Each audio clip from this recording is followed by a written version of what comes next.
एक काला आदमी लंदन में रहकर बिना किसी परेशानी के गोरों के साथ पढ़ सकता है, हॉस्टल के एक कमरे में रह सकता है, एक मेस में खाना खा सकता है, फिर अचानक ट्रेन में एक साथ सफ़र करने पर बाहर फेंक दिया जाता है। ये बात कतई हजम नहीं होती।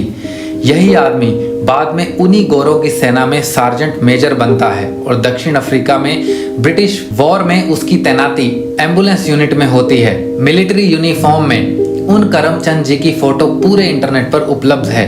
आप सार्जेंट मेजर गांधी लिखकर सर्च कर लीजिए। अचानक 46 वर्ष की उम्र में 1915 में देश प्रेम जागा और मिलिट्री यूनिफॉर्म उतारकर बैरिस्टर घोषित कर दिया गया, जबकि रानी लक्ष्मीबाई, खुदीराम बोस, बिस्मिल, भगत सिंह और आजाद जैसे अनेक देशभक्तों की 25 की उम्र आते आते तक शहादत हो गई थी।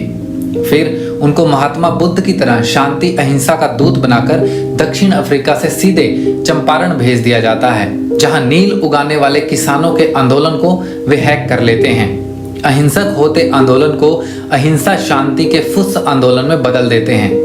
महात्मा बुद्ध की तरह दिन में एक धोती लपेटकर शांति अहिंसा के नाम पर भारतीयों के आज़ादी के लिए होने वाले हर उग्र आंदोलन की हवा निकालकर उसे बिना किसी परिणाम के अचानक समाप्त कर देते हैं और अंग्रेज चैन की सांस लेते रहते हैं। अंग्रेजों के इस एजेंट का नाम दिन में करमचंद और रात को चंद हो जाता है और आज भी यह परंपरा चल रही है। यह अहिंसा का पुजारी प्रथम और द्वितीय विश्व युद्ध में अंग्रेजों का खुला साथ देता है और अपने अहिंसा के सिद्धांतों को दरकिनार करके भारतीयों को कहता है कि सेना में भर्ती हो जाओ और युद्ध करो ताकि ब्रिटिश राज बचा रहे। तब अहिंसा आड़े नहीं आती। नेताजी से मतभेद भी इसी वजह से होते हैं कि जब अंग्रेजों की तरफ से लड़ना अहिंसा है तो अपने देश के लिए लड़ना क्यों बुरा है। देश को बांटने वाला राष्ट्रपिता बन जाता है, लाखों को मरवा देने वाला अहिंसा का पुजारी और महात्मा बन जाता है।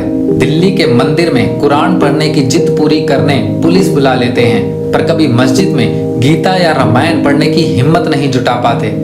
पाकिस्तान को 55 करोड़ और आज के बांग्लादेश जाने वाले 15 किलोमीटर चौड़ा कॉरिडोर, जिसके दोनों तरफ 10 किलोमीटर तक केवल मुसलमान ही जमीन खरीद सकें, उसकी जिद पकड़कर अनशन करने की धमकी देकर ब्लैकमेल करते हैं। पर गांधी शब्द एक ब्रांड है, एक ढाल है। अंग्रेजों ने भी इस ढाल की आड़ लेकर भगत सिंह, आजाद, सुखदेव, राजगुरु और नेताजी सुभाष जैसे क्रांतिकारी वीरों को खत्म किया। आज भी बालाकोट करना है, गांधी के नाम पर करना होता है। कल संसार भर में हमको भी आतंकवादियों को मारना है, जिहादियों को कूटना है। हमें गांधी के नाम पर अहिंसा और शांति की स्थापना के नाम पर करना होगा। गांधी बहुत मजेदार थीम है। गॉडसे तलवार है और गांधी ढाल है। इनकी आड़ में ही हिंदू राष्ट्र का झाड़ खड़ा करना है और इंटरनेशनल कम्युनिटी भी गांधी के नाम की ढाल के पीछे ही अपनी तलवार वर्षों से छिपा रही है। जीसस के प्रेम, पीस और क्षमता के नाम पर दूसरे देशों पर कब्जा कर रही है। इस्लाम भी अमन और भाईचारे का मजहब है। वे भी अपनी तलवार इसी ढोंग के पीछे छिपाए बैठे हैं।